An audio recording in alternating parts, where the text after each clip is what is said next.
News 18 लोकमतवर आपण पाहताय संध्याकाळच्या बातम्या। आपल्या सगळ्यांचं स्वागत। मी मिलिंद भागवत। सुरुवातीलाच बातमी राजकीय गोटातली एका वेगळ्या समीकरणाची।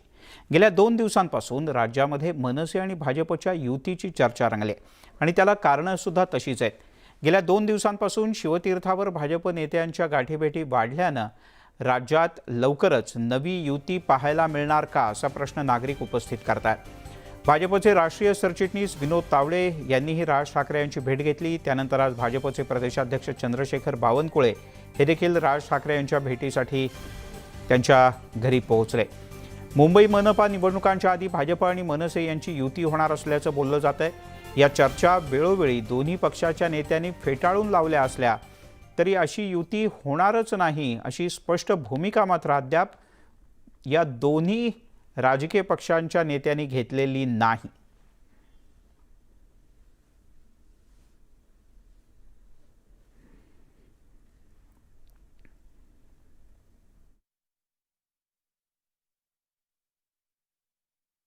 मी केवळ राजसाहेबांची सदिच्छा भेट घेण्याकरता आलो आहे आणि समोर गणेश उत्सवही आहे, शुभेच्छाही द्यायला आलो आहे। त्यामध्ये काही याचा राजकीय अर्थ नाही आहे। नेहमीच राजसाहेब हिंदुत्वाची बाजू मांडत आले आहे, हिंदुत्वाचं रक्षण करत आले आहे, त्यामुळं त्यांच्याशी भेटण्यात काही गैर नाही आहे।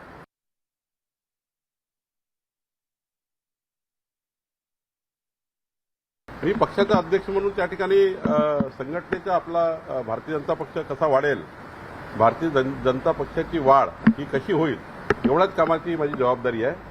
बाकी युती करणे कसं त्या ठिकाणी पुढच्या काळामध्ये भूमिका असणे हे आमचे वरिष्ठ नेते ठरवतात। उद्धवजीकडे संधी होती 2.5 वर्ष फिरायची, 2.5 वर्ष संपूर्ण महाराष्ट्र पिंजून काढायची। कोरोनाच्या संकरणामध्ये लोक जेव्हा मरत होते तेव्हाही त्यांचं मंत्रिमंडळाने ते फिरू शकले असते, पण वेगवेगळ्या कारणाने ते नाही फिरले। आता ते फिरत आहेत तर फिरायला काही मनाई नाही, त्यांचा पक्ष वाढला त्याला काही मनाई नाही आहे। पण महाराष्ट्राची जनता विचारणार आहे त्यांना 2.5 वर्ष तुम्ही कुठे गेले होते, कुठं तुम्ही त्या महाराष्ट्राचा त्या ठिकाणी नेऊन ठेवला महाराष्ट्र, हे नक्की त्यांना लोक विचारतील। आता शिवसेनेच्या पाठोपाठ मनसेही दसरा मेळावा साजरा करण्याची शक्यता आहे, कारण मनसेचाही दसरा मेळावा व्हावा अशी विनंती मनसेच्या पदाधिकाऱ्यांनी राज ठाकरे यांच्याकडे करण्याचा निर्णय घेतला आहे। शिवतीर्थावरती होणारा दसरा मेळावा म्हणजे बाळासाहेबांच्या विचारांचं सोनं लुटणं। आज घडीला दोन्ही गटांमध्ये यावरून घमासान सुरू आहे, पण त्यांनी एक गोष्ट लक्षात ठेवली पाहिजे, वारसा हा वास्तूचा नसतो तर विचारांचा असतो असं ट्विट संदीप देशपांडे यांनी केलं आहे। त्यावरून आता मनसेचे पदाधिकारी राज ठाकरे यांच्याकडे नेमकी काय विनंती करतात आणि ती राज ठाकरे स्वीकारतात का हे पाहणं महत्त्वाचं आहे।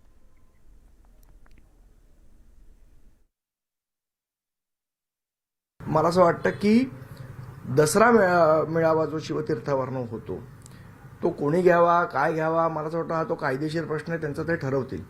पण त्या दिवशी तो बाळासाहेबांचा विचार, तो हिंदुत्वाचा विचार, तो मराठी माणसाचा विचार पुढे गेला पाहिजे। आणि म्हणून आम्ही सन्माननीय राजसाहेबांना विनंती करणार आहोत की देशातल्या तमाम हिंदू जनतेला, महाराष्ट्रातल्या तमाम मराठी जनतेला त्यांनी त्या दिवशी संबोधित करावं। जो बाळासाहेबांच्या विचारांचा वारसा आहे तो त्यांनी त्या दिवशी पुढे न्यावा। शिवसेनेचा दसरा मेळावा नेहमीप्रमाणे दिमाखात, थाटात, प्रचंड जल्लोषात आणि विचाराचं सोनं लुटणारा होणार आहे याच्याविषयी तीव्र मात्र शंका आम्हा शिवसैनिकाच्या मनात असण्याचं कारण आहे। राहता राहायला कोणाला मेळावा घ्यायचा ज्याचा त्याचा तो अधिकार आहे, ज्यांनी त्यांनी घ्यायचं ज्याचा त्याचा तो स्वतंत्र अधिकार आहे, त्याच्याविषयी आम्ही काही बोलण्याचा प्रश्नच निर्माण होत नाही। तिकडे शिंदे गटाचे आमदार शहाजीबापू पाटील यांनी उद्धव ठाकरे यांच्यावर घणाघाती टीका केली। आम्ही निवडणुकांना घाबरत नाही, हिम्मत असेल तर पाडून दाखवा असं आव्हान त्यांनी दिलंय।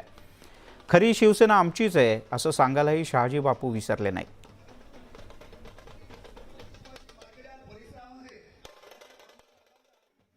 चंद्रकांत खैरे साहेब राहतायत औरंगाबादला। 10 ते 15 म्हणजे आकडा बी अजून निश्चित झाला नाही। 10 झाला जागा 15 झाला, नेमका कुठला 12, 11, 13 काय म्हणायचं? काय तर ढगात गोळ्या मारून वातावरण भांबावून सोडाया पलीकडे ह्यांचा उद्योग नाही, ह्यांना काही येत नाही, ह्यांना सगळं कळून चुकलेलं आहे। फक्त शेवटच्या गटांगळ्या मारतं माणूस, ह्या गटांगळ्या मारायचं काम चालू। अजून हा मेळावा महिना 6वा महिना, मेळावा जवळ आल्यानंतर याचं काय नेमकं धोरण मुख्यमंत्री घेत आहेत त्या दिशेनं हा मेळावा होईल आणि हा मेळावा शिंदेसाहेबांच्या नेतृत्वाखालच्या शिवसेनेचाच व्हावा का तर शिंदेसाहेबांची शिवसेना ही हिंदू हृदय सम्राट बाळासाहेब ठाकरे यांच्या विचारधारेशी प्रामाणिक राहून काम करत आहे. ती वैतागलेली आहे, ती भ्रमिष्ठ झालेली आहे, ती काय बी बोलते, ती गद्दार म्हणते, ती खोकी काढत्यात. खोकी पेट्या गोडा कुठल्या बापाला माहीत आहे? आम्हाला डाळीबाई पेटी भरायला खोकं माहिती लागला आम्हाला खोकी. ज्यांची संस्कृतीच राजकारणाची मुळात खोक्यावर अवलंबून आहे अशी मनोवृत्तीच ही खोकं बोलते. आणखीन एक महत्त्वाची बातमी हाती येते. औरंगाबादमधून इम्तियाज जलील MIMचे खासदार यांनी शिवसेनेला आव्हान दिलं आहे. शिवसेना आणि संभाजी ब्रिगेडची युती झालेली आहे त्यावर इम्तियाज जलील यांनी टीका केली आहे. कमजोरांनाच इतरांचा आधार घ्यावा लागतो अशा शब्दात इम्तियाज जलील यांनी शिवसेनेवर टीकेचे आसूड ओढले आहेत. गेल्या शुक्रवारी शिवसेना आणि संभाजी ब्रिगेडची युती जाहीर झाली. या युतीवर शिंदे गटाकडून सुद्धा जोरदार टीका करण्यात आली. या पाठोपाठ आता MIMचे खासदार इम्तियाज जलील यांनी ही टीका केली आहे. कमजोरांनाच इतरांच्या कुबड्यांचा आधार घ्यावा लागतो अशा शब्दात जलील यांनी आसूड ओढला. सर्व पक्षांनी एकटं यावं असं आव्हान सुद्धा जलील यांनी दिलं आहे. त्यापूर्वी शिंदे गटानं सुद्धा या नव्या युतीवर टीका केली होती. जे कमजोर असतं, ज्यांना काही लाचारी म्हणून काही हे काय म्हणतो कुबड्याची आवश्यकता असते, त्या कुबड्या कुणाला पाहिजे? मला नाही पाहिजे. मी तर मला माहीत आहे माझी शक्ती काय आहे केसनं. तर हे शिवसेना असू द्या, भारतीय जनता, अरे तुमच्यामध्ये हिंमत असेल सगळ्या राजनैतिक पक्षांना एक एक या, तुम्हाला सगळ्यांना चॅलेंज करतो. ते शिवसेना ए आणि शिवसेना मोठी सेना आणि शिवसेना छोटी सेना आणि भारतीय जनता पार्टी आणि राष्ट्रवादी काँग्रेस आणि काँग्रेस सगळ्यांना आवाहन देतो, तुमच्यामध्ये हिंमत असेल तर एकटा या औरंगाबादमध्ये. त्यामुळे मोठ्या प्रमाणात आरोप प्रत्यारोप हे होऊ लागलेत. तिकडे TET परीक्षा घोटाळ्यावरून विधान परिषदेतले विरोधी पक्षनेते अंबादास दानवे यांनी गंभीर आरोप केला. घोटाळ्याच्या विरोधात चौकशी सुरू आहे, मात्र ही चौकशी देखील संशयास्पद असल्याचा आरोप दानवे यांनी केला. तसंच सत्तार यांच्या संस्थेतील 10 ते 12 जणांची यात नावं आहेत, तरी सरकार उघड्या डोळ्यांनी सगळं का बघतंय असा प्रश्न त्यांनी उपस्थित केला. TETचं प्रमाणपत्रच नाही तर यांनी वेतन सुद्धा उचललेले पुरावे माझ्याकडे, पे स्लिप्स आहे त्यांचे. आणि असं असताना सुद्धा महाराष्ट्राचं सरकार, शिंदे फडणवीसांचं सरकार या कॅबिनेटच्या मंत्र्याच्या या कर्तृत्वाकडे दुर्लक्ष करतं. जी चौकशी चालू आहे या चौकशीच्या कक्षा रुंदावल्या पाहिजे आणि याच्यामध्ये अब्दुल सत्तार यांचाही सहभाग आहे का हे सुद्धा तपासण्याची आवश्यकता आहे. कारण जर एका संस्थेतले 10-10, 12-12 लोक त्यांच्या संस्थेतले असेल तर निश्चित यांच्यापर्यंत ही मला वाटतं लाईन येऊन पोहोचू शकते. आणि मी सरकारला आपल्या सगळ्यांच्या माध्यमातून आवाहन करेल की अशा प्रकारे TET घोट्यात असलेल्या मंत्र्यांना त्यांना क्लिअर होईपर्यंत याच्यामध्ये ते आहे नाही आहे क्लिअर होईपर्यंत मला असं वाटतं आपण बाजूला ठेवण्याची गरज आहे. आणि हे सरकारने नाही केलं तर हे सरकार भ्रष्टाचारांना, गैरव्यवहार करणाऱ्यांना प्रोत्साहन देतं असं महाराष्ट्राचा संपूर्णपणे समज होईल. मुंबईतून कोकणात जाणाऱ्या भाविकांच्या मदतीसाठी यावेळेला राजकीय पक्षही पुढे सरसावले. त्यातही भाजपकडून कोकणात जाणाऱ्या भाविकांसाठी काही विशेष रेल्वे गाड्या सोडण्यात आल्या. दादरहून आणखीन एक एक्सप्रेस गाडी कोकणाच्या दिशेनं रवाना झाली. केंद्रीय मंत्री नारायण राणे यांनी या एक्सप्रेसला हिरवा झेंडा दाखवला. यावेळेला नारायण राणे यांनी उद्धव ठाकरे यांच्यावर प्रहार केला. उद्धव ठाकरे आणि त्यांच्या शिवसेनेचं अस्तित्व उरलेलं नाही, शिवाजी पार्कवर आता बोलण्यासारखं काहीच शिल्लक राहिलेलं नाही असा टोलाही त्यांनी लगावला.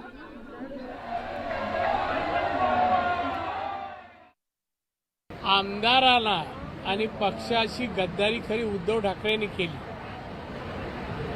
मुख्यमंत्री पद हे गद्दारी करून मिळवलं. एक तर भारतीय जनता पक्षाची गद्दारी केली, कडवट शिवसैनिक शिंदेसारख्या लोकांची गद्दारी केली. आमदारांना कोणत्याही प्रकारे मदत, सहकार्य आणि भेट पण दिल्या नाही. जे काय कामं केली ती आपले नातेवाईक आणि मातोश्रीसाठी केली. त्यामुळे खरी गद्दार उद्धव ठाकरे आहे. एक मोठी बातमी हाती येते ती म्हणजे कांजूरमार्ग कारशेड भूखंड प्रकरणात राज्य आणि केंद्र सरकारमध्ये जो वाद सुरू होता तो वाद संपुष्टात आल्याचं कळत आहे. मेट्रो कारशेड पुन्हा एकदा आरे कॉलनीतच होणार आहे. त्यामुळे कांजूरमार्गच्या इथला आपला अधिकार आणि दावा राज्य सरकारच्या वतीनं मागे घेण्यात आला आहे. प्रशांत बाग आपले प्रतिनिधी आपल्यासोबत आहेत. प्रशांत, वाद मिटलाय म्हणजे नेमका कसा? मिलिंद, आपल्याला माहिती आहे खरं तर महाविकास आघाडीचं सरकार होतं त्यावेळेस याच जमिनीला विरोध केला होता आणि 1 ऑक्टोबर 2020ला हा आदेश सुद्धा दिला होता तत्कालीन या सरकारने की हे कांजूर मार्गला हलवायचं म्हणून हे शेड. पण हे ज्यावेळेस हलवायचा निर्णय घेतला त्याच्यानंतर बऱ्याच सत्तांतर झाल्या, घडामोडी झाल्या, सत्तांतर झालं. आणखीन आता हा आदेश आहे तोच आदेश राज्य सरकारनं मागे घेतलाय. त्यामुळे या जमिनीची मालकी नेमकी कोणाची, हा 102 एकरचा भूखंड MMRDAच्या ताब्यात देण्याचा दिला होता त्यावेळेस आदेश. आणखीन आता तो आदेश संपुष्टात आलाय कारण या कारशेड भूखंड प्रकरणात राज्य सरकार आणि केंद्र सरकार यांनी एकत्रित सहमतीने भूमिका घेतली आहे. कारण केंद्र सरकारनं मिठागर आयुक्तांच्या माध्यमातून त्या जमिनीवर मालकी हा दावा जो आहे तो केला होता आणि आता अर्थातच केंद्र सरकारच्या या दाव्यामध्ये तथ्य होतं. अशा प्रकारचंच कोर्टात सुनावणीत सुद्धा समोर आलं होतं.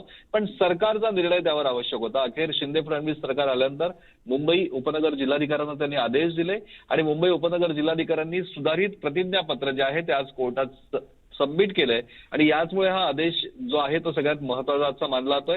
हा वाद आता संपुष्टात आलाय. पण या 2 वर्षांच्या लढाईमध्ये जवळपास 10,000 कोटींनी या प्रकल्पाची किंमत वाढली. उपमुख्यमंत्री देवेंद्र फडणवीस यांनी सुद्धा या गोष्टीचा सुतोवाच केला होता. एकंदरीत आरेचा मार्ग हा मोकळा झाला असं नक्कीच म्हणता येईल. प्रशांत, तुर्तास धन्यवाद या माहितीबद्दल. तिकडे कुलाबा वांद्रे सिब्स मार्गावर मेट्रो 3ची चाचणी सुरू झाली आहे. मुख्यमंत्री एकनाथ शिंदे आणि उपमुख्यमंत्री देवेंद्र फडणवीस यांच्या उपस्थितीत मेट्रो 3च्या चाचणीला सुरुवात झाली. एकनाथ शिंदे आणि फडणवीस यांनी या मेट्रोच्या चाचणीला हिरवा कंदील दाखवला. गोरेगाव आरेमध्ये उभारण्यात आलेल्या रॅम्पपासून ते मरोळ या स्टेशनच्या दरम्यान ही चाचणी आता सुरू राहणार आहे.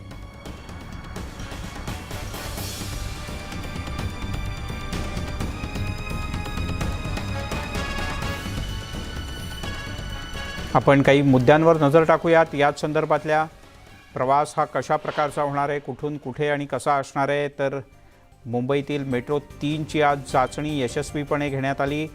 आता पुढचे काही दिवस त्याची चाचणी सुरू राहील.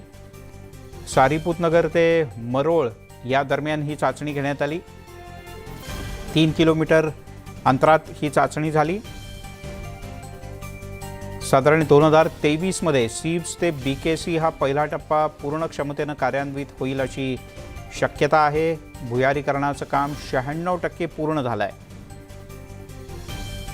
तर एकूण प्रकल्पाचं 67% काम पूर्ण झालेलं आहे. या मेट्रो 3ची वैशिष्ट्ये काय आहेत, आपण एक धावती नजर टाकूयात. मेट्रो स्वयंचलित असेल, संपूर्णतः वातानुकूलित आणि आर्द्रता नियंत्रित यंत्रणा याच्यावर बसवण्यात आलेली आहे. प्रवाशांच्या मनोरंजन आणि जाहिरातीसाठी LCD लावण्यात आलेत. मार्गिकेचा डिजिटल नकाशा विविध ठिकाणी उपलब्ध करून दिला जाणार आहे. प्रवाशांसाठी उद्घोषकांचा वापर असणार आहे.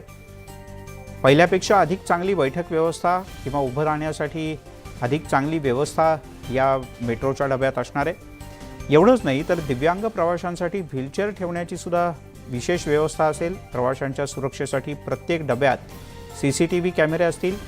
प्रत्येक डब्यात अग्निशमन आणि धूर तसंच अग्निरोधक यंत्रणा तैनात केलेल्या असतील.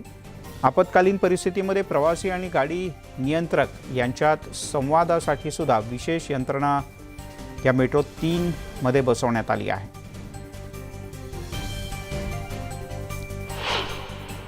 ते प्रदूषण, वायू प्रदूषण, बाकी वाहनांची संख्या रस्त्यावरची 6.5 लाख कमी होईल. 17 लाख प्रवासी या ठिकाणी प्रवास करतील. प्रदूषण कमी होईल, वेळ वाचेल, 3.5 लाख लिटर इंधन कमी होईल आणि सगळंच आता प्रदूषण जवळपास सगळंच राजकीय प्रदूषण पण बंद झालेलं आहे. याच्यामध्ये उपमुख्यमंत्री महोदयांनी सविस्तर यामध्ये माझ्यापेक्षा त्यांना या प्रकल्पाची जास्तीची माहिती आहे, कारण त्यावेळेस ते मुख्यमंत्री देखील होते आणि गेल्या 2.5 वर्षात देखील जे काय घडलं ते त्याचे साक्षीदार तेही होते. त्यामुळे त्यांनी सविस्तर सगळं त्याचं आपल्याला माहिती दिलेली आहे. मी काय त्याच्यात जास्त जात नाही. एवढंच सांगतो, हा प्रकल्प जो आहे अतिशय महत्वाकांक्षी प्रकल्प आहे. राज्यातल्या जनतेच्या दृष्टीने महत्वाचा आहे. लोकांना जे पाहिजे ते आम्ही देणार आहोत. सर्वसामान्य लोकांचं हे सरकार आहे. हे इन्फ्रास्ट्रक्चरवर फोकस करणारं सरकार आहे. या राज्यातल्या प्रत्येक घटकाला न्याय देणारं सरकार आहे. त्यामुळे सगळ्यांना वाटतंय लोकांना की हे सरकार जे आहे थोडं अगोदर यायला पाहिजे होतं, पण ते ठीक आहे, योग्य सगळ्या गोष्टी असतात, जुळून यायला पाहिजे. आणि त्यामुळे लोकांच्या मनातलं सरकार खऱ्या अर्थाने शिवसेना भाजप युतीचं सरकार या ठिकाणी स्थापन झालेलं आहे. आमच्या कोणाही करता हा इगोचा विषय नाही. आम्ही केलेला निर्णय हा जगातला सर्वात उत्तम निर्णय, तो बदलताच येत नाही असं नाही. परंतु मुंबईकरांच्या हिताकरता जो निर्णय घेणं आवश्यक होतं, जो आधी घेतला होता आणि आताही घेणं आवश्यक होतं, तो निर्णय आपण घेतला. आणि म्हणून मला विश्वास आहे की आता येत्या काळामध्ये या ठिकाणी डेपोचं काम देखील आपण पूर्ण करू आणि अतिशय वेगानं संपूर्ण आपली जी लाईन आहे ही लाईन देखील आपण या ठिकाणी सुरू करू. मुंबई मेट्रोची आलिशान सफर आता लवकरच सुरू होणार आहे. 2024 पर्यंत मेट्रोचा प्रवास हा सर्वसामान्य मुंबईकरांना अनुभवता येणार आहे. एका मेट्रोमधनं 2400हून अधिक प्रवासी प्रवास करू शकतात आणि 95 किलोमीटरपेक्षाही अधिक वेगानं ही मेट्रो धावणार आहे. खरं तर या मेट्रोची वेगवेगळी स्थानकं काय आहेत ते बघूया. कप परेड, विधान भवन अशा वेगवेगळ्या परिसरातून सिप्सपर्यंत ही मेट्रो जाणार आहे. अंडरग्राऊंड भुयारी मार्ग असणार आहे. सोबतच या मेट्रोमध्ये सीसीटीव्ही बसवण्यात आलेले आहेत. त्यामुळे सुरक्षित प्रवास होणार आहे. हे दोन्ही दरवाजे ऑटोमॅटिक ओपन होणारे आहेत. अतिशय आरामदायी आणि एसी मधला हा प्रवास असणार आहे. सगळ्यात महत्त्वाचं म्हणजे आगामी काळामध्ये 9 मेट्रोच्या गाड्या या अद्ययावत स्थितीमध्ये असतील आणि त्या या मार्गांवरती धावण्यात येणार आहेत, ज्यामुळे सर्वसाधारणपणे पहिला फेज जो आहे तो सुरू होईल अशी अपेक्षा आहे. सगळ्यात महत्त्वाचं म्हणजे आपत्कालीन टेलिफोन सुविधा सुद्धा इथे उपलब्ध करून देण्यात आलेली आहे. आणि सगळ्यात महत्त्वाचं म्हणजे जी सिटिंग अरेंजमेंट आहे ती सिटिंग अरेंजमेंट सुद्धा अतिशय विशेष आहे. आणि याच डब्यातनं सफर करत मुंबईकर आपल्या प्रदूषणाच्या समस्येवरती सुद्धा नियंत्रण आणतील असा एक प्राथमिक अंदाज मेट्रोने बांधलेला आहे. आज मुख्यमंत्री एकनाथ शिंदे आणि देवेंद्र फडणवीस उपमुख्यमंत्री यांनी या सर्व मेट्रोचा ट्रायल रन पूर्ण केला आणि लवकरच जरी वाढीव किंमत असली 13,000 कोटींचं वाढीव बजेट जरी असलं तरी सुद्धा मुंबईकरांना मेट्रोचा गारेगार प्रवास आता करता येणार आहे. व्हिडिओ जर्नलिस्ट प्रवीण शेट्टीसह सुस्मिता वदाणे पाटील, न्यूज 18 लोकमत, मुंबई. आपण पाहताय संध्याकाळच्या बातम्या आणि आता काही बातम्या गणपती बाप्पांच्या. कारण आगमन आता अवघ्या काही तासांवर आलंय. लगबग अंतिम टप्प्यात आहे. मुंबईमध्ये तर लालबाग परिसरात लालबागच्या राजाच्या सोबतीनं गणेश भक्तांचं आकर्षण असणारा मुंबईचा राजा अर्थात गणेश गल्लीचा गणपती देखील भाविकांना पुन्हा 2 वर्षांनी त्याच्या भव्य रूपात दर्शन देण्यासाठी सज्ज आहे. उत्तर प्रदेश इथे असलेल्या काशी विश्वनाथ मंदिराची प्रतिकृती या ठिकाणी उभारण्यात आली. त्यामुळे काशीला जाऊ न शकणाऱ्या भाविकांनी तर काशी विश्वनाथाचं दर्शन घेण्यासाठी या मुंबईच्या राजाला नक्की भेट द्यायला हवी, दर्शन घ्यायला हवं. मुंबईचा राजा, गणेश गल्लीचा राजा हा विश्वकर्मा या अवतारामध्ये आज विराजमान झालेला आहे आणि त्याची पहिली झलक ही आज अनेक भक्तांना, गणेश भक्तांना पाहायला मिळालेली आहे. 95 वर्ष झाले आहेत या गणपती मंडळाला आणि अतिशय मानाचं असं मंडळ म्हणून या मंडळाची ख्याती आहे. शिस्तबद्ध पद्धतीने आगमन गणपतीचा सर्व सोहळा इथे पार पडतो आणि लालबागमध्ये मानाचा गणपती म्हणून ओळखला जाणारा या गणपतीची छबी खूपच सुंदर आहे. अतिशय सुरेख अशी गणेशाची मूर्ती आहे. गेल्या 2 वर्षांमध्ये कोरोना काळामध्ये जे काही बदल झाले या सर्वांची प्रतिकृती यामध्ये दिसते.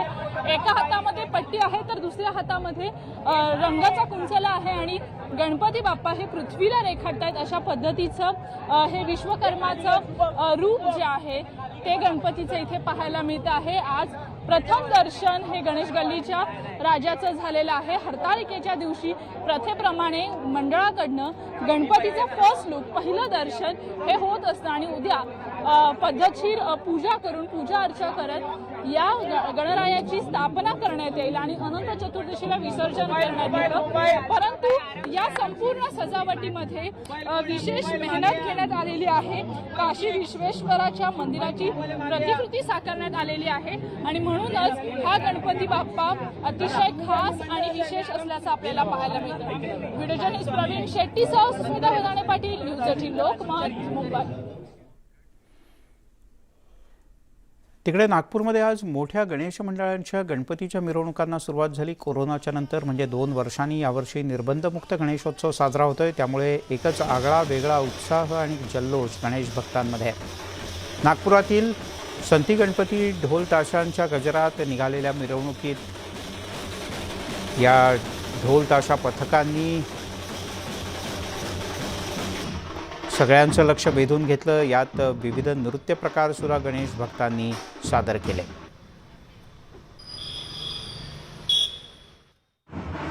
नागपूरमध्ये मोठ्या गणपतीच्या मिरवणुकांना सुरुवात झालेली आहे। माझ्या पाठीमागेची मिरवणूक आहे ती संती गणपतीची मिरवणूक आहे। आज महाल भागात ही मिरवणूक सुरू झाली असून मार्गस्थ करत ही संती गणपतीच्या सभा मंडपामध्ये जाईल। ढोल ताशाच्या गजरामध्ये आपण बघू शकतो की संती गणपतीची ही मिरवणूक निघालेली आहे आणि नागपूरचे काही प्रसिद्ध आणि मानाचे गणपती आहेत, त्यापैकी संती गणपती देखील एक आहे। जर आपण बघितलं तर 2 वर्षाच्या कोरोनाच्या निर्बंधानंतर निर्बंधमुक्त गणेश उत्सव यावर्षी साजरा करण्याची संधी गणेश भक्तांना मिळाली आहे। त्यामुळे एक वेगळा उत्साह आणि जोश आपल्याला पाहायला मिळत आहे। विदर्भात जे पारंपरिक वाद्य आहे ढोल ताशा त्याच्या गजरामध्ये या गणपतीची ही मिरवणूक निघालेली आहे आणि साधारणपणे 2 ते 3 तास ही मिरवणूक अशीच राहणार आहे।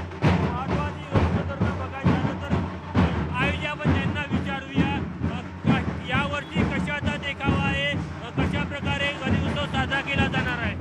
यावर्षी आम्ही वृंदावनचं मंदिर तयार केलेलं आहे। साक्षात बाकी बिहारीचं वृंदावनचं मंदिर आहे ते संतीमध्ये तयार केलं आहे। साक्षात देखावा वृंदावनच्या मंदिराचा आम्ही नागपुरात सादर केला। नागपूरकर सगळे वृंदावनच्या बाकी बिहारीच्या दर्शनाचा लाभ घेतील। आमचं 65 वर्ष आहे। संती गणपतीची मिरवणूक निघणार आहे। यामध्ये मोठ्या प्रमाणामध्ये ढोल ताशक पथकाचे सदस्य आपल्याला पाहायला मिळत आहेत। तरुणाई आहे। इतकंच नाही तर या संपूर्ण गणेश मंडळाचे सदस्य देखील या मिरवणुकीमध्ये सहभागी झालेले आहेत। एक वेगळा वातावरण आहे, वेगळा जोश आणि वेगळा उत्साह आहे। नागपूर हे गणेश उत्सवाच्या रंगामध्ये आपल्याला रंगताना दिसत आहे। व्हिडिओ जर्नलिस्ट प्रशांत मोहितेसह तुषार कोडे, न्यूज 18 लोकमत, नागपूर। तिकडे पुण्यामध्ये गणपतीच्या मिरवणुकांवरून आता वेगळाच वाद निर्माण होतोय। वातावरण तापलंय।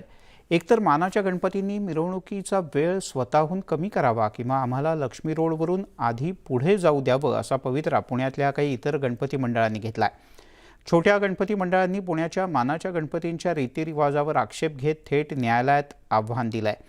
त्यामुळे येत्या 6 सप्टेंबर रोजी या याचिकेवर सुनावणी होणार आहे। काय तुमची भूमिका आहे? तुम्ही काय या परंपरेला छेद सर, आमची जी भूमिका आहे खरं म्हणजे चालीरीती परंपरा आम्ही यांना मानणारा वर्ग आहे। आम्ही स्वतः मानतो।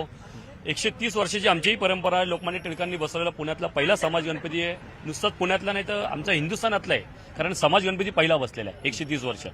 पण जो काय वेळ लागतो तो वेळ कमी व्हावा, ती विसर्जन लवकर चालू करावी। आम्ही खूप वर्ष या मागणी करतोय पण या मागणीला यश येत नाहीये। आमची मागणी एवढी आहे की सकाळी एकतर त्यांनी लवकर चालू करावं, म्हणजे मानाच्या गणपतींनी 7 वाजता, नाहीतर त्यांनी व पोलीस प्रशासनाने आम्हाला सांगावं।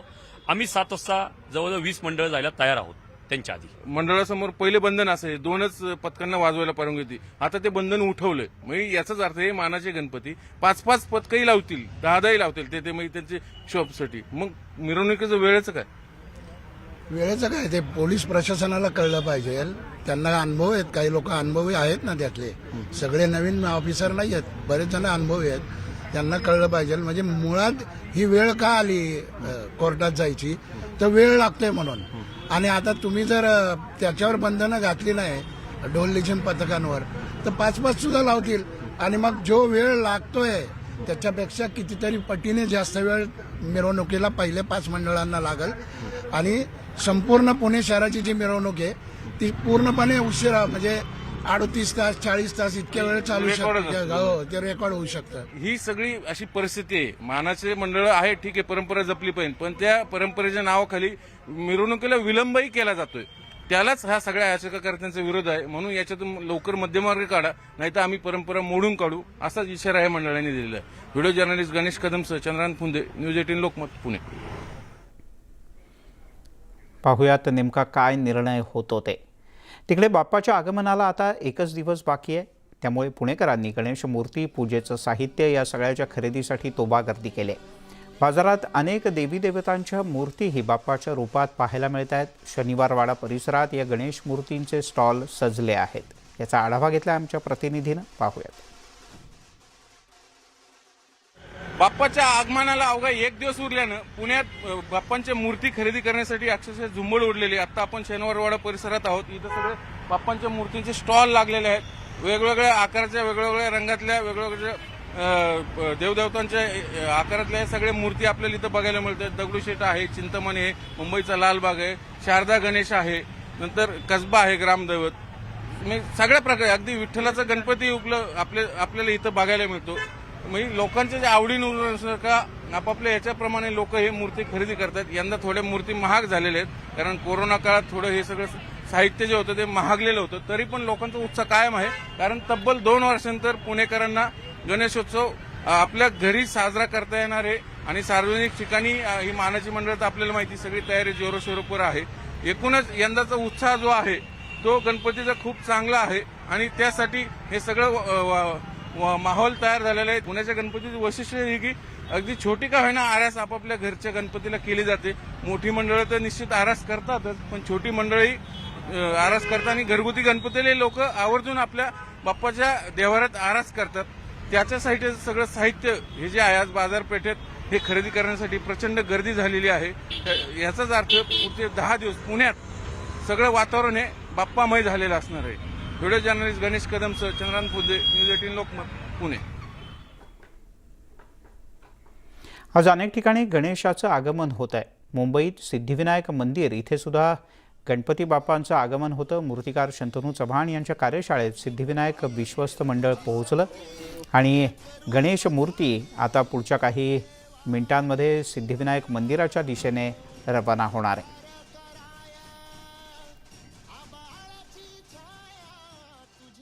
राज्यात सर्वत्र गणेश बाप्पाचं आगमन होतंय. आत्ता आपण आहोत गणेश कार्यशाळेमध्ये. या ठिकाणी सिद्धिविनायक मंदिरामध्ये गणेश बाप्पाचं आगमन थोड्याच वेळात होणार आहे.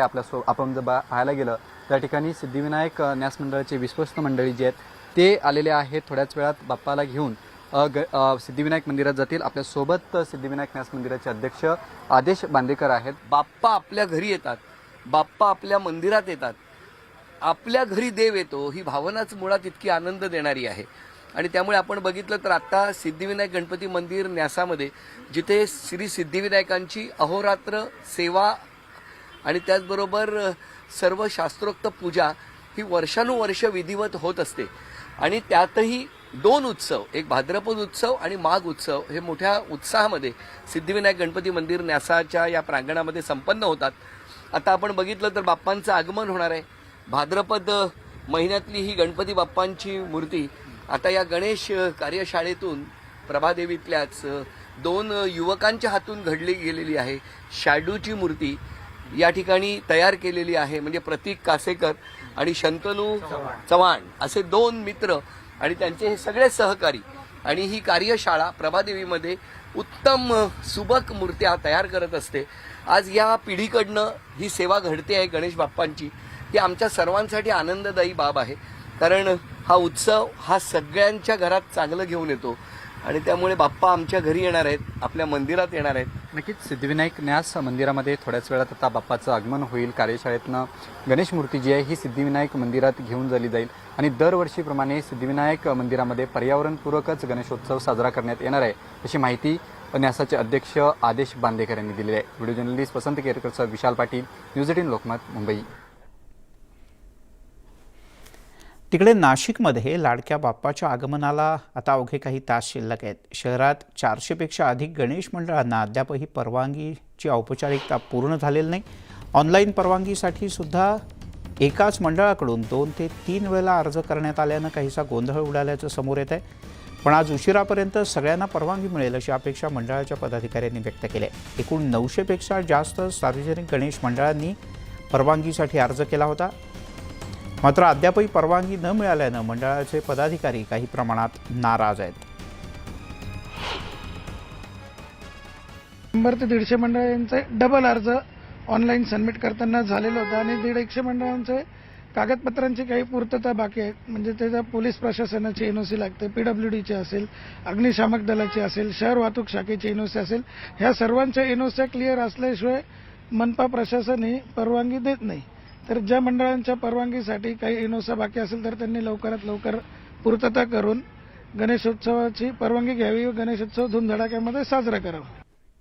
आपण पाहताय संध्याकाळच्या बातम्या आणि एक मोठी बातमी हाती येते. राजापूर रिफायनरीच्या मुद्द्यावरून शिवसेनेमध्ये धुमशान सुरू झाल्याचं पाहायला मिळत आहे. रिफायनरीला राजन साळवी यांनी समर्थन देण्याचा निर्णय घेतला आहे, तर साळवी यांनी समर्थन देण्याच्या भूमिकेमुळे शिवसेनेचे पक्षप्रमुख उद्धव ठाकरे हे मोठ्या प्रमाणात नाराज झाल्याचं कळतं. राजापूरच्या याच रिफायनरीच्या मुद्द्यावरून याआधीसुद्धा शिवसेनेनं ठोस भूमिका घेतली होती. पण आता राजन साळवी आणि शिवसेनेचे पक्षप्रमुख उद्धव ठाकरे यांच्या भूमिका स्वतंत्र असल्याचं समोर आलं आहे. त्यामुळे शिवसेनेत धुमशान सुरू आहे. बारसू आणि सोलगाव इथे रिफायनरीच्या उभारणीला स्थानिक शिवसेनेचे आमदार राजन साळवी यांनी समर्थन जाहीर केलं आहे. या क्षणाची सगळ्यात मोठी आणि महत्त्वाची बातमी. प्रकल्पाच्या संदर्भातला आता प्रोग्रेस काय आहे? राजापूर तालुक्यामध्ये बारसू सोलगाव या परिसरामध्ये रिफायनरी प्रकल्प व्हावा अशा तऱ्हेची स्थानिक जनतेची मागणी अनेक वर्षापूर्वीपासूनची आहे. प्रकल्पाला लोकांचा पाठिंबा, काही जणांचा विरोध अशा तऱ्हेचं वातावरण संपूर्ण आज या मतदारसंघामध्ये या तालुक्यामध्ये आहे. आम्ही सर्व शिवसेनेचे मंडळी स्थानिक जनतेच्या पाठीशी उभे राहिलेले आहोत आणि म्हणून स्थानिक जनतेला प्रकल्प हवा असल्यामुळे प्रकल्प हवा अशा तऱ्हेची स्थानिक आमदार माझी याच्या आधी भूमिका होती, आजही आहे, उद्याही राहणार आहे. याचं कारण असं आहे कारण ह्या प्रकल्पाच्या माध्यमातून ह्या राजापूर तालुक्यामध्ये म्हणा, ह्या जिल्ह्यामध्ये म्हणा अनेक बेरोजगारांना रोजगार उपलब्ध होणार आहे आणि त्या अनुषंगाने संपूर्ण माझ्या तालुक्याचा मतदारसंघाचा चांगला कायापालट होण्यासाठी मत या ठिकाणी आहे आणि म्हणून प्रकल्प व्हावा अशा ते स्थानिक आमदारांनी माझ्या या ठिकाणी स्पष्ट मांडली. त्यामुळे शिवसेनेतलं नाराजी नाट्य या निमित्ताने ठळकपणे अधोरेखित झालं आहे. तिकडे उस्मानाबादमधून एक मोठी आणि काहीशी धक्कादायक बातमी हाती येते. एका 6 वर्षीय मुलीवर बलात्काराचा प्रकार उघडकीस आला आहे. तुळजापूरच्या सिंदफळ गावातली ही घटना आहे. या अल्पवयीन मुलीवर सध्या रुग्णालयात तातडीनं दाखल करून उपचार सुरू आहेत. उपजिल्हा रुग्णालयात हे उपचार सुरू आहेत. सिंदफळ गावात 6 वर्षाच्या अल्पवयीन मुलीवर पाशवी बलात्कार करण्यात आला आहे. तसंच तिच्या अंगावर सुद्धा वार करण्यात आल्याचं कळतं. सध्या तिची प्रकृती काहीशी गंभीर असून गावकऱ्यांनी एका आरोपीला अटक केली आणि पोलिसांच्या ताब्यात दिलाय. मुलीच्या घराच्या पाठीमागे ती खेळत असता तिच्या शेजारच्या शेतात नेऊन तिच्यावर बलात्काराचा प्रयत्न करण्यात आला आहे.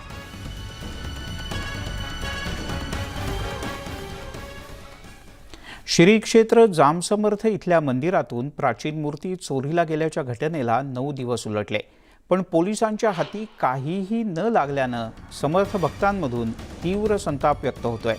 या पार्श्वभूमीवर जामसमर्थ सह परिसरातील ग्रामस्थ घनसांगवी पोलीस स्टेशनवर धडकणार आहेत. पोलिसांनी लवकरात लवकर चोरांना पकडून कडक शासन करावं या मागणीसाठी घनसांगवी पोलीस स्थानकावर आता ठिय्या आंदोलन करण्यात येणार आहे. दरम्यान गावात दवंडी देऊन ग्रामस्थांना या ठिय्या आंदोलनात सहभागी होण्याचं आवाहन करण्यात येत आहे. ज्यावेळेला ठिय्या आंदोलन सुरू होईल त्याच वेळेला जांबसमर्थ गावातील श्रीराम मंदिरात देखील महिला मंडळ चूल बंद आंदोलन सुरू करणार आहे. सर्व ग्रामस्थ खडून बसून हे घनसंगीच्या पोलीस स्टेशनला ठिय्या आंदोलनाला बसून आपला तीव्र निषेध व्यक्त करणार आहेत. कारण आम्हाला यामध्ये म्हणजे त्यांच्या तपासणीमध्ये कुठलाच असं काही एक पॉईंट पण त्याचा तपास काही जाणवत नाही. त्यामुळं यावेळेस आपण तीव्र भावना व्यक्त करण्यासाठी जाम समर्थन त्या तालुक्यातूनच लोक त्या ठिकाणी जमा होऊन आपली भावना व्यक्त करणार. आमची भावना आहे की श्रीरामाची मूर्ती आम्हाला मिळालीच पाहिजे. आम्हाला तीच श्रीरामाची मूर्ती पाहिजे.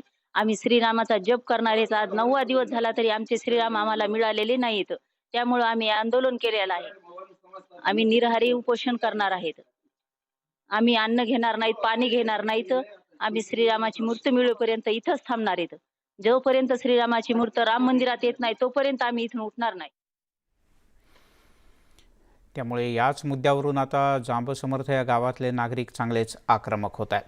तिकडे झटपट पैसे मिळवण्यासाठी अंधश्रद्धेपोटी कासवाची पूजा अर्चना करतानाचं एक अघोरी कृत्य समोर आलंय.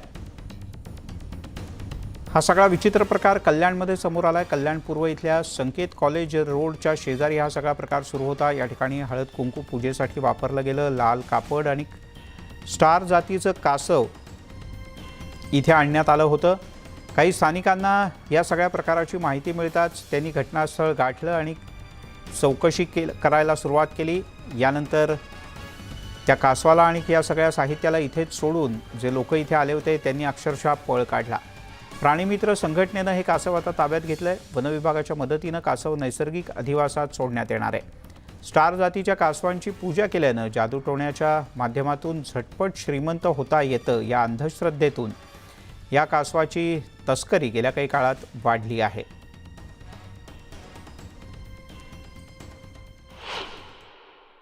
अशा कुठल्याही प्रकारच्या सजीवापासून कुठलीही विधी केल्याने त्याचा आपल्याला धनलाभ होतो अशा अंधश्रद्धेला अभावी पडू नका. आपण वारंवार वन विभाग, वॉर फाउंडेशन आम्ही पुष्कळ विविध प्रकारे जनजागृती करून हेच लोकांना सांगत असतो. आणि तुम्ही न्यूजमध्ये पाहत असाल की मांडू विकण्यात आत्ताच गुन्हा दाखल केलेला आहे.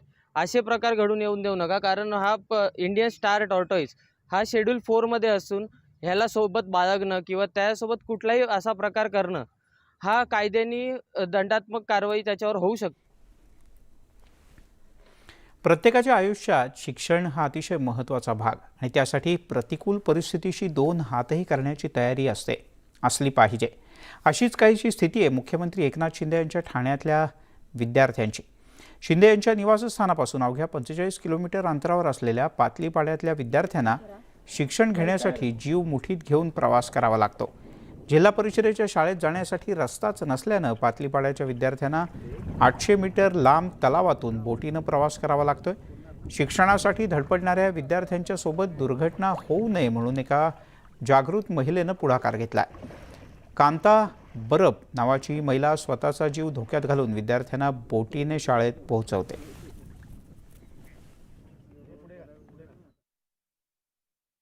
आम्ही इकडे आहेत, आम्ही जंगलात, आम्हाला तुम्ही बघत नाही, काय नाही, आमची परिस्थिती काय ती कोणीच जाणून घेत नाही.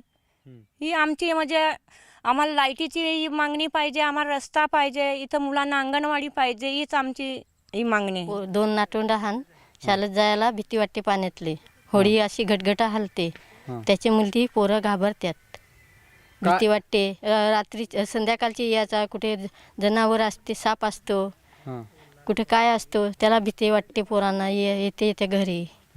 आम्हाला परत रस्त्याची सोय नाही, पाण्याची सोय नाही. पोरांना अंगणवाडीकडे पाहिजे. आम्हाला चहा करायचा असला तर वैलाला पूर येतो, साखर आणायला जायचा कसा काय. साताऱ्याच्या कोरेगाव तालुक्यातील MIDCवरून एक नवीन वाद पेटण्याची शक्यता आहे. कारण कोरेगावातील असंख्य शेतकऱ्यांनी या MIDCला विरोध केला आहे. कोरेगाव तालुक्यातील वाघोली इथे रामराजे नाईक निंबाळकर यांनी बैठक बोलावून सर्व शेतकऱ्यांशी बातचीत केली. या बैठकीत काही शेतकऱ्यांनी MIDCला संमती दर्शवली तर काहींनी जोरदार विरोध.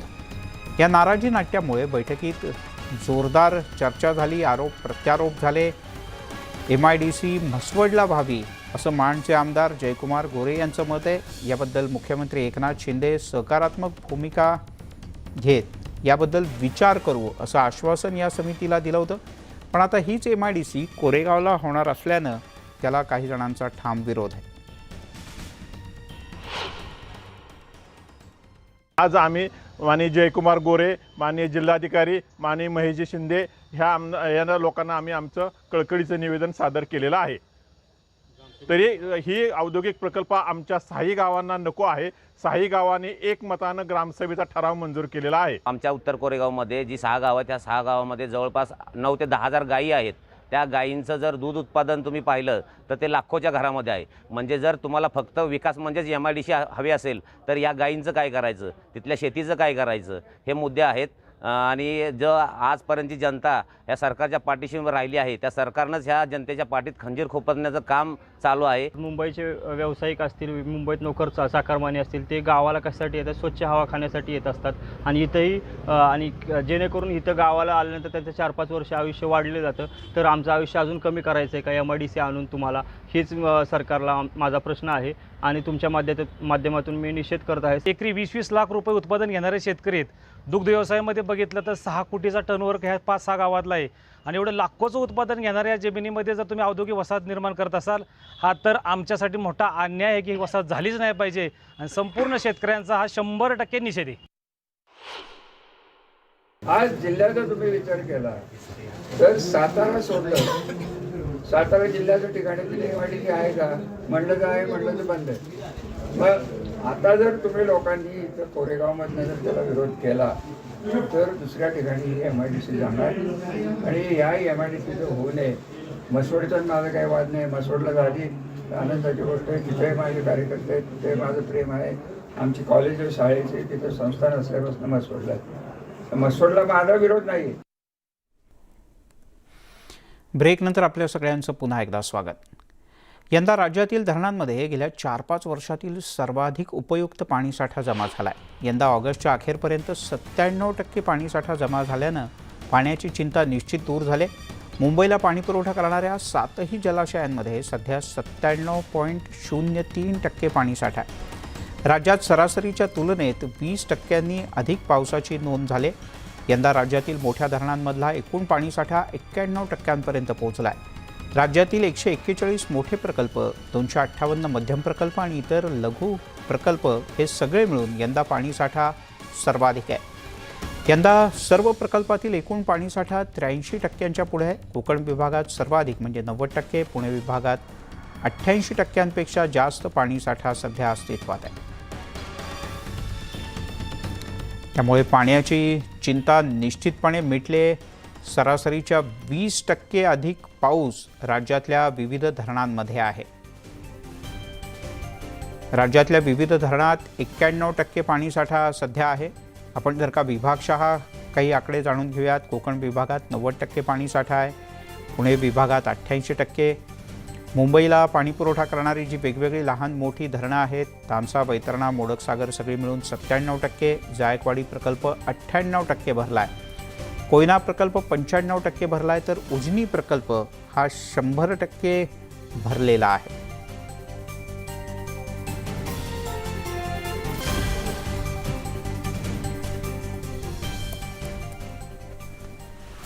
तिकडे काश्मीराच्या घोडबंदर रोड इथे बिबट्याची दहशत पाहायला मिळते. इथल्या रेतीबंदर वामनदेव झोपडपट्टी भागात बिबट्याचं रात्रीच्या वेळेला दर्शन घडतं. त्यामुळे नागरिकांमध्ये दहशत आहे.